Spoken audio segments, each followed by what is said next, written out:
Muy bien, ahora nos vamos al Congreso de la República y vamos a conversar con un experto. Un experto, lo conocemos a algunos años, un experto en el tema de la legislación electoral y la legislación parlamentaria. Además, profesor universitario, ha sido ex oficial mayor del Congreso de la República, una trayectoria impecable con libros incluso, y ahora está con unos videos. Esto me estoy refiriendo al doctor César Delgado Güemes. Estaba viendo un poco la trayectoria de los 14 libros y la reseña de los 4 videos. Hay videos que ha dado a conocer, que están en su página, que también la vamos a dar a conocer en el transcurso de esta entrevista, de preparación a los futuros congresistas que van a asumir a partir de del 28 de julio la representación de sus jurisdicciones. Le doy la bienvenida al doctor César Delgado Güemes. Bienvenido a Ánfora 2021. Luego de varias coordinaciones, al fin estamos para poder conversar con todos nuestros televidentes de lo que está ocurriendo y lo que va a ocurrir en el Congreso de la República. Doctor Delgado, bienvenido. Estimado Néstor, buenos días, muchas gracias por la invitación. Primero me permitiría hacerte una pequeña corrección. Mi apellido no es Güemes, es Gembes, no lleva diéresis. Y lo otro que has dicho una mención me parece interesante, la referencia que haces a los videos. Como tú conoces, me jubilé del Congreso en diciembre del año 2019 y a partir de entonces he procurado tener algún tipo de vida útil.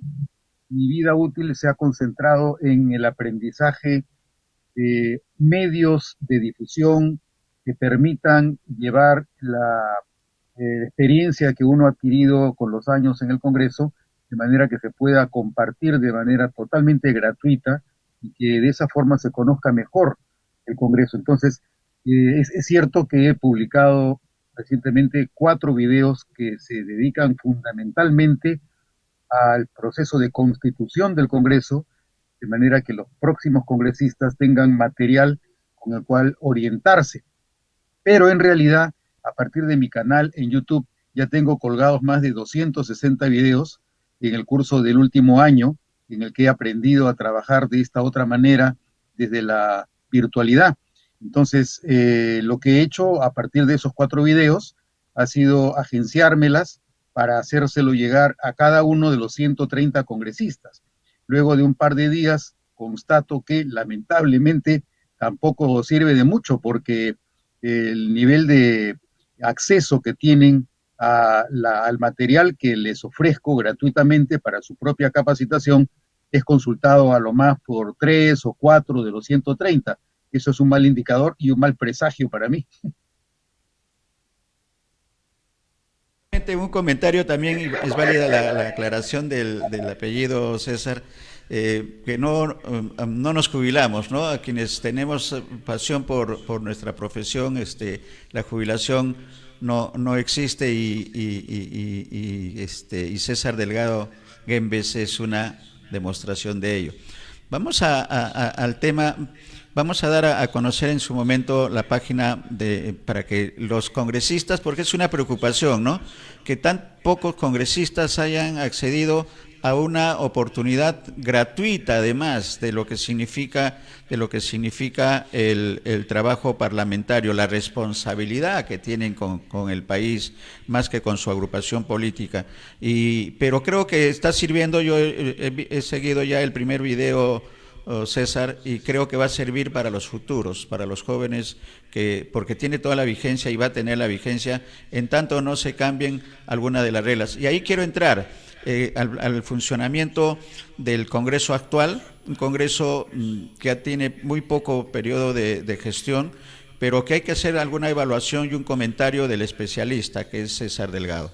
Y hay una cuarta legislatura que no estaba prevista, una modificación del reglamento, unos objetivos que se fijaron y que no se han cumplido, como el tema de la cuestión de confianza, que es lo que ha llevado a la crisis que hemos tenido, la opinión.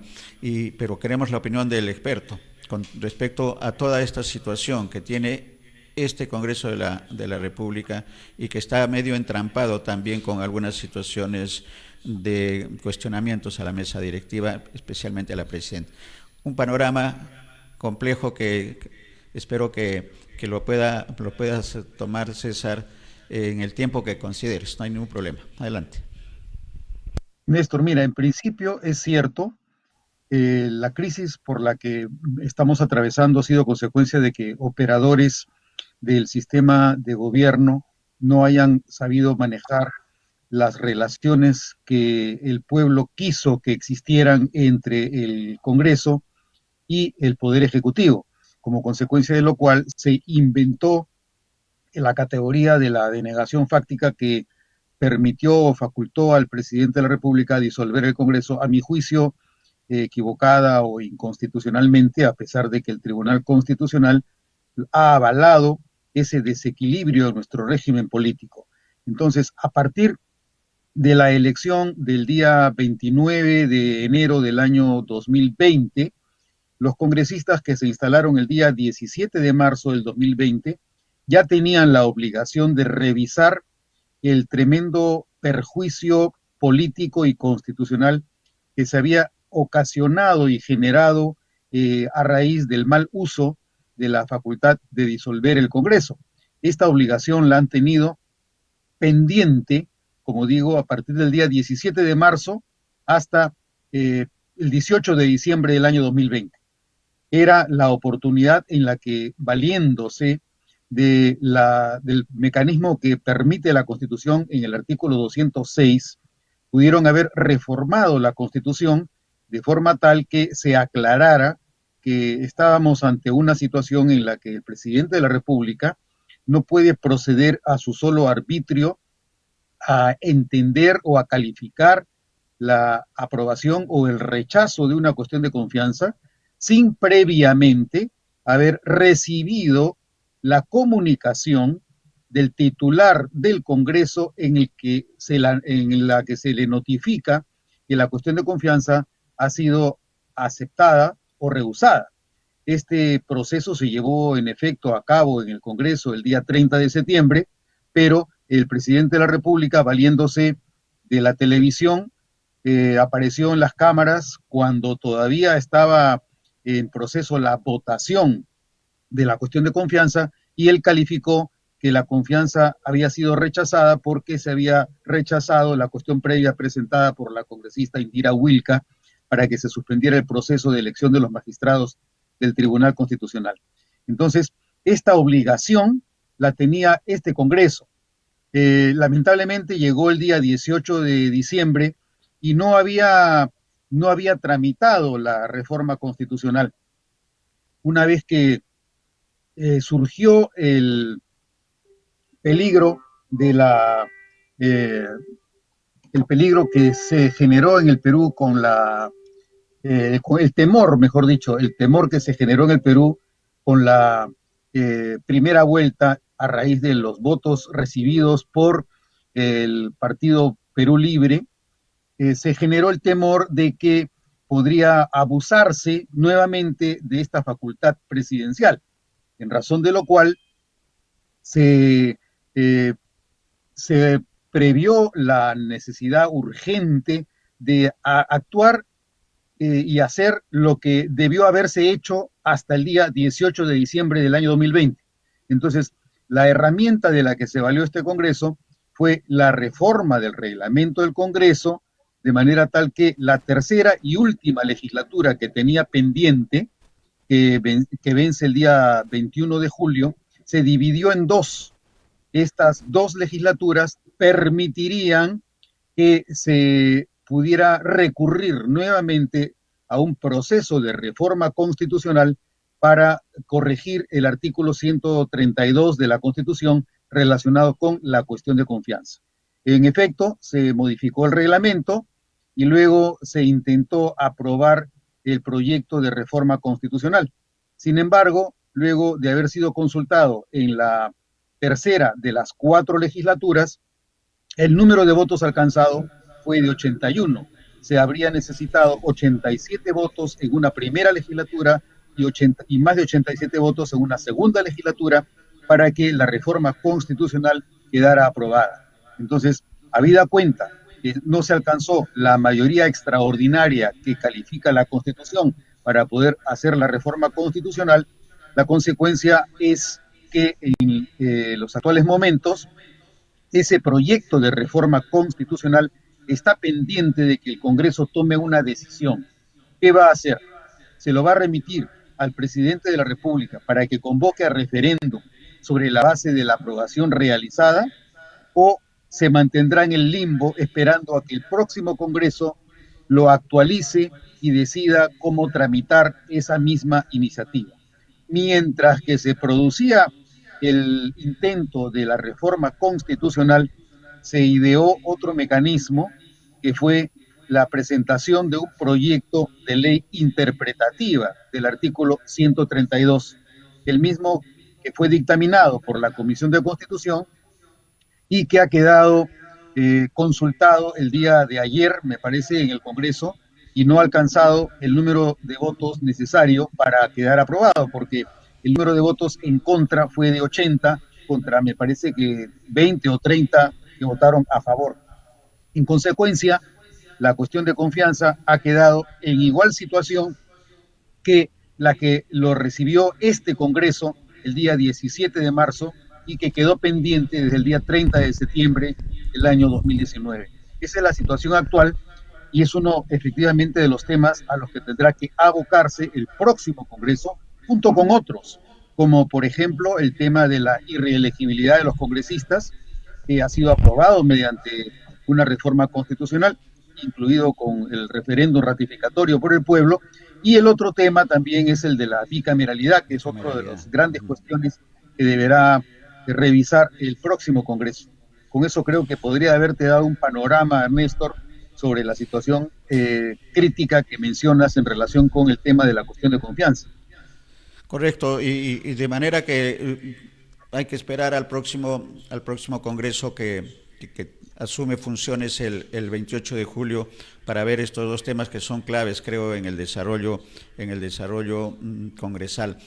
¿Cómo ves? ¿Cuál es la apreciación con la experiencia haber sido oficial mayor y haber pasado por las comisiones y por las áreas del Congreso más importantes? ¿Cómo ves la composición social, la composición política partidaria del actual Congreso, que va a tener que lidiar con varias situaciones? ¿Cómo buscar los consensos para lograr las leyes que se están requiriendo con urgencia, y en ese escenario algunas modificaciones constitucionales? ¿O eres partidario también, César, de una nueva constitución como está planteando Perú Libre? Bueno, la materia que tú me propones no es nada sencilla de elaborar, pero podemos intentar hacerlo diciéndote lo siguiente. Para empezar, cualquier tipo de acción que realice el Congreso no puede pasar por alto una cuestión estructural. Debe partir del reconocimiento que este Congreso, la totalidad de los 130 congresistas, son representantes fundamentalmente de solo el 48% de la población de electores hábiles. Nosotros somos poco más de 25 millones de electores, 25 millones 287 mil y picos. Sin embargo, solamente 10 millones de los 25 millones ha conseguido tener un representante en el Congreso. El 52% de la población no tiene representante en el Congreso. Dentro de ese 52% se encuentra aproximadamente el 30% que no concurrió a votar, se encuentra más o menos el 19% de los electores hábiles que votaron o viciado o nulo.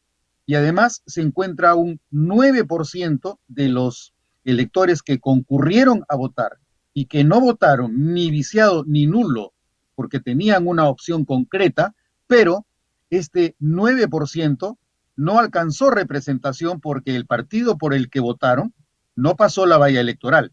Entonces, lo que tenemos delante de nosotros es un Congreso en el que cada congresista debe representar a aproximadamente poco menos de 200.000 electores, independientemente de que hayan ellos votado o no por los congresistas que están actualmente en el Congreso. Cada uno de los congresistas representa más o menos a 200.000 electores. Eso significa que el voto de cada congresista pesa electoralmente aproximadamente 200.000 personas. Eso es lo que no pueden dejar de tener presente a la hora Claro. de ejercitar el derecho a voto en el Congreso. Entonces, esa es la base central. Más allá de esta base, ¿qué otro factor o qué otro hecho tenemos delante de nosotros? Podemos, haciendo un esfuerzo o un ejercicio, podemos hacer una clasificación de los parlamentarios en el Congreso, no solo a partir de los 10 partidos que han llegado, sino a partir de las grandes tendencias en las que ellos se pueden ubicar y podríamos, sacrificando conceptualmente muchos aspectos, podríamos clasificar los 10 partidos en tres grandes bloques: el partido de izquierda, el partido de derecha y el partido de centro. En esos tres grandes bloques podemos encontrar básicamente a nivel ideológico algún tipo de concordancias. Podríamos decir, por ejemplo, que la derecha tiene aproximadamente 44 votos, la izquierda tiene 42 y el centro tiene otros 44 votos. Esas son las cartas con las que se deben tomar decisiones en los distintos procesos críticos en el Congreso.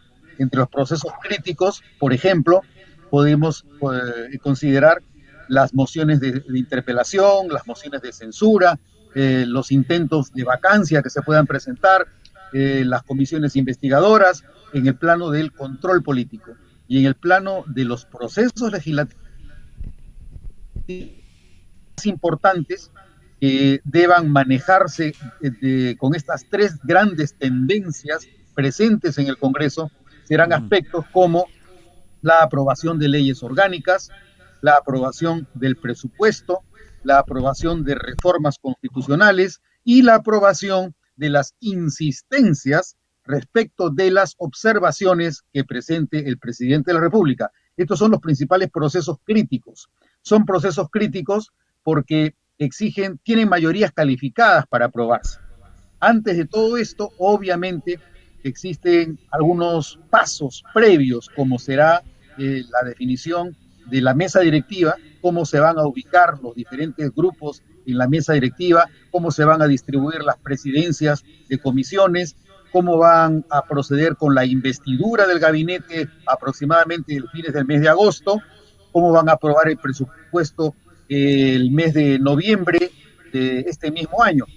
Y en cuanto a tu pregunta sobre la opción de la Asamblea Constituyente que ha sido propuesta, si bien es cierto, el artículo 206 de la Constitución no reconoce la posibilidad de que se recurra a una Asamblea Constituyente para una reforma constitucional, sí hay mecanismos constitucionales que permitirían utilizar la variable de la Asamblea Constituyente.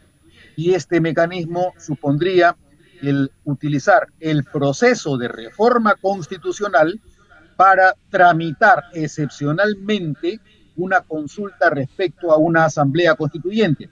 Entonces, lo que tendrían que hacer, en este caso, desde el punto de vista técnico, más allá de mi adhesión o no a las propuestas políticas que generen esta alternativa de organización política en el Perú, técnicamente cabe que se presente un proyecto de reforma constitucional o simplemente un proyecto de consulta para que mediante referéndum el pueblo decida si prefiere o no una asamblea constituyente.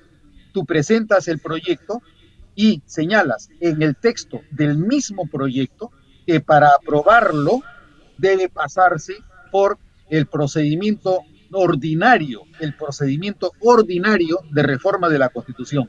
¿Cuál es el procedimiento ordinario?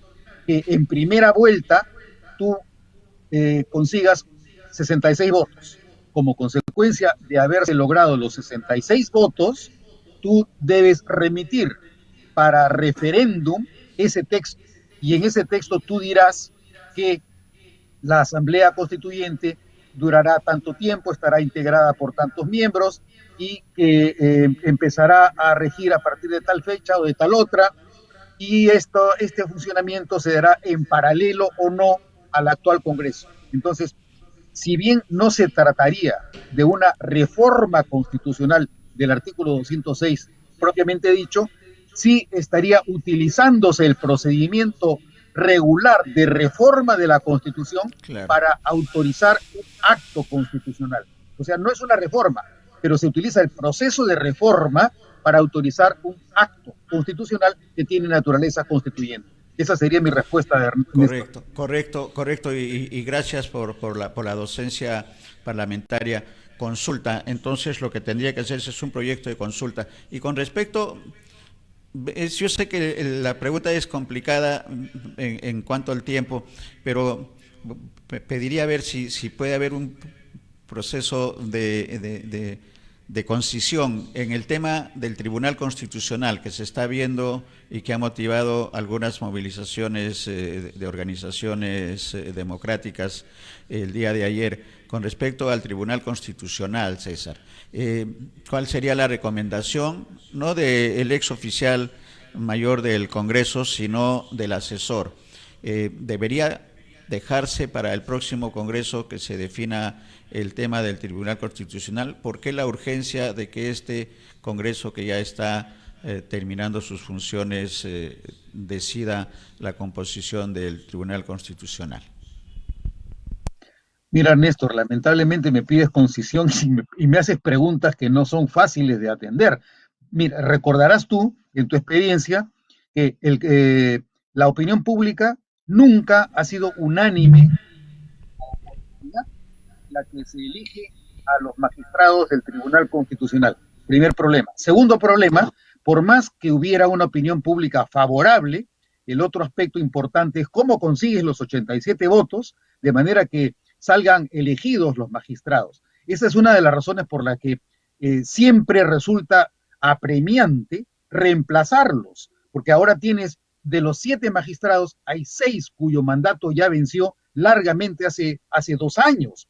Entonces, es una tarea que debió realizar el Congreso anterior. Lamentablemente, con la disolución del Congreso, el expresidente Vizcarra truncó ese proceso porque no estaba de acuerdo en la nómina de los candidatos invitados y propuso un proyecto para reformar la ley orgánica del Tribunal Constitucional con el fin de que se eliminara la opción procesal de la invitación y se recurriera únicamente a la opción de la postulación de los candidatos al cargo de magistrado del Tribunal Constitucional.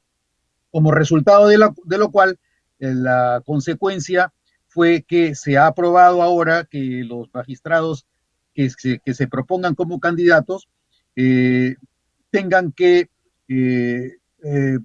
convencer a los congresistas en algún momento. Este proceso se viene llevando a cabo desde la época del señor Salaverry, cuando el expresidente del tribunal, el señor Ernesto Blume Fortini, notificó el año 2017 que se había vencido el plazo. Entonces, ya estamos corriendo contra el tiempo. Eso desde el punto de vista de la naturaleza del problema que tenemos delante. Ahora, la pregunta adicional que tú me haces es sobre la conveniencia de que esta elección se produzca ahora, cuando este Congreso está terminando sus funciones. Ahí hay 2 alternativas.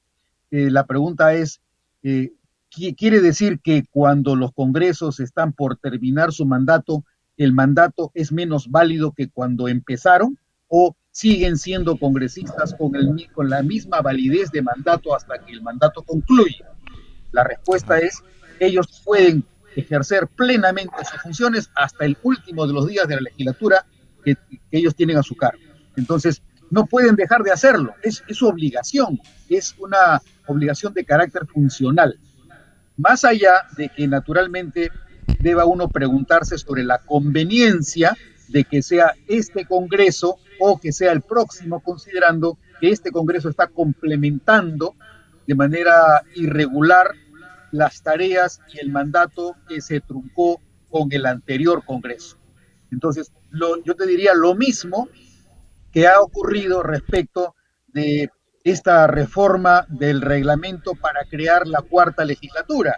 ¿Por qué efectivamente no cumplieron con esta tarea cuando podrían Tenemos un haberlo límite hecho de tiempo, con por mayor favor. tranquilidad y sin tanta precipitación? Ese es el problema, que lo están haciendo aparentemente con cierto nivel de precipitación y empujados por el tiempo. Lo óptimo habría sido que el proceso se ventilara de manera más serena, sin los empujones que están ocurriendo. Ahora se sacan argumentos como que ninguno de los candidatos es un jurista notable. Yo tengo conocimiento de que por lo menos yo conozco a uno, el doctor Carlos Hackanson, que es decano de la Facultad de Derecho de la Universidad de Piura.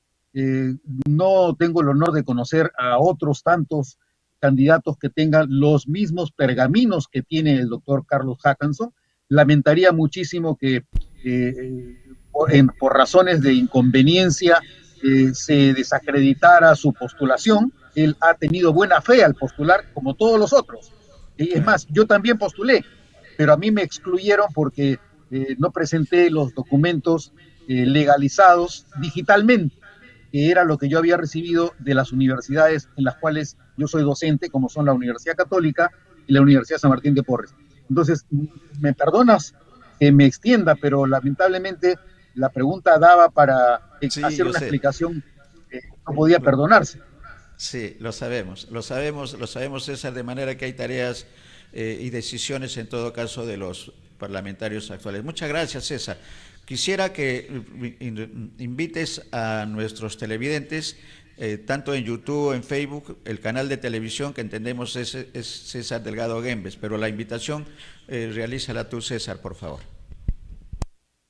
Bueno, sí, con el mayor gusto. Y como todos conocen, cuando uno tiene un canal en YouTube, lo que uno espera es que ingresen al canal y que a la hora de apreciar el trabajo que se presenta, que le den me gusta y que aprieten la campanita y que pongan el pulgar en alto. Mi página web es C Delgado Gembes, https dos puntos slash slash eh, C Delgado Gembes, ¿no? Tienen ustedes en el cursor debajo cuál es mi página en Facebook, mi canal en YouTube y mi página web. Tengo 3 espacios en los que tengo colgada toda la información disponible a nivel gratuito para colaborar con quienes se interesen en temas de teoría constitucional o de derecho parlamentario. Y el plus es que además tengo publicadas la lectura de 2 de mis poemarios, que ese es la yapa del caso. Qué bueno, qué bien. ¿Y por qué arrugas parlamentarias y pliegues subterráneos, César?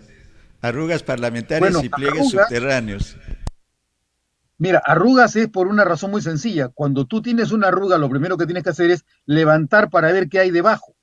Y cuando tú ves debajo, ya entraste a un pliegue que generalmente prefiere no revelarse. Entonces, esos pliegues subterráneos son los que estoy levantando debajo de las arrugas para explicar qué cosa es lo que hay detrás. Una figura poética indudable de la otra faceta que la vamos a conversar en su momento, César, del tema de la poesía, que también sabemos que eres un excelente poeta. Muchas gracias, César, por esta oportunidad. Vamos a tener Muchas otras gracias a ti, para querido seguir Néstor. conversando.